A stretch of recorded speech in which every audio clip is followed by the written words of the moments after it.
আসসালামু আলাইকুম। সম্মানিত সুধী, জাতীয় ভোক্তা অধিকার সংরক্ষণ অধিদপ্তর মানিকগঞ্জ জেলা কার্যালয়ের যে নিয়মিত অভিযান শ্রদ্ধেয় জেলা প্রশাসক মহোদয়ের নির্দেশনায় আমরা এই মুহূর্তে আছি আরিচা ফেরিঘাট। তো ঘাট সংলগ্ন এখানে যে হোটেল, আসলে আমরা এখানে অভিযানে এসেছি। কিছু অভিযোগ ছিল যে তারা আসলে পচাবাসি খাবার বিক্রয় করে। তো আমরা এখানে এসে আসলে তার কিছু আলামত আমরা এখানে পেয়েছি। তো এই মুহূর্তে আমরা একটু দেখাই তাদের আসলে যে খাবার রাখার যে জায়গাটা। এই ম্যানেজার সাহেব কই? এদিকে আসেন।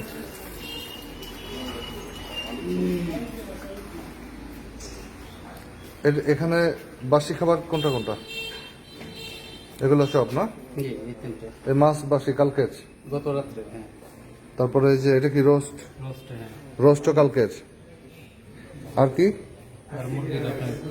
তো এটা আপনি জানেন যে কালকের খাবার, তো আজকে কেন রাখছেন? গতকাল রাতে এটা তো খাওয়া যাচ্ছে না। আমাদের স্যানিটারি ইন্সপেক্টর তো বলছে এটা বন্ধ হয়ে গেছে। জাল হয়েছে একবার, বাসি খাবার। আচ্ছা আসেন, তারপরে দেখি আমাদের সাথে আসেন।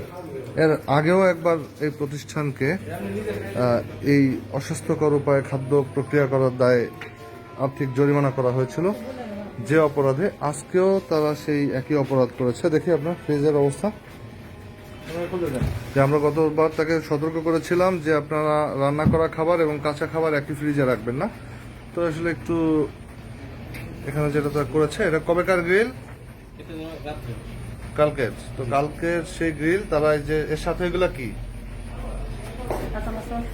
হ্যাঁ, কাঁচা মাছ মাংস। সেই কাঁচা মাছ মাংসের সাথে আপনার রান্না করা গ্রিল আপনি রেখেছেন, এটা আজকে আবার খাওয়াবেন। তার মানে আপনাদের বিন্দুমাত্র কোনো উন্নতি হয় নাই। এই একই অপরাধ আপনারা আগে একবার করেছিলেন। তারপরে আসেন, এদিকে আসেন দেখি।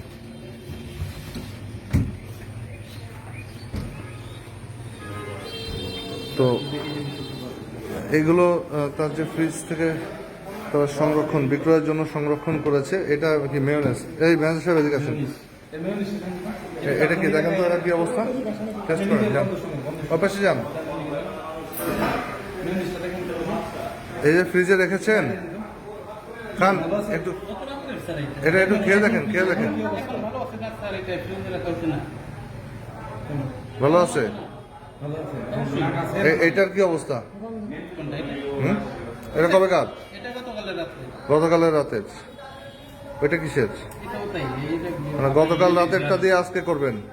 গ্রাভি তো স্যার এটা হলাম আপনার কি কয় চাটনি। চাটনি তো নষ্ট হয় না। নষ্ট হয় না।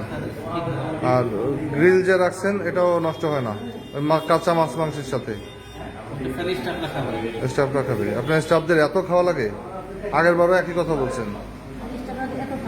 হ্যাঁ, তো আসলে আমরা তাদেরকে গতবার যে অপরাধে জরিমানা করেছিলাম সেই একই অপরাধ তারা এবারও করেছেন। শুধু আমরা আজকে এই প্রতিষ্ঠানের বিরুদ্ধে সর্বোচ্চ কঠোর ব্যবস্থা গ্রহণ করব। এখানে আসলে দূর দূরান্ত থেকে যারা আসেন তারা এখানে আসলে খাবারের জন্য আসেন, কিন্তু তাদের এখান থেকে পচাবাসি খাবার সরবরাহ করা হয়। তো আমাদের আজকের অভিযানে আমাদের সহযোগিতা করছেন মানিকগঞ্জ জেলা ডিবি পুলিশের একটি টিম, আমাদের উপজেলা স্যানিটারি ইন্সপেক্টর শিবালয়, এছাড়াও বাজার কমিটির নেতৃবৃন্দ। আমাদের শুধু আমাদের সাথে থাকার জন্য ধন্যবাদ। আমরা এই প্রতিষ্ঠানকে সাময়িকভাবে বন্ধ করে দেব, যাতে ভবিষ্যতে আর এই ধরনের পচাবাসি খাবার তারা ভোক্তাদেরকে না খাওয়ায়।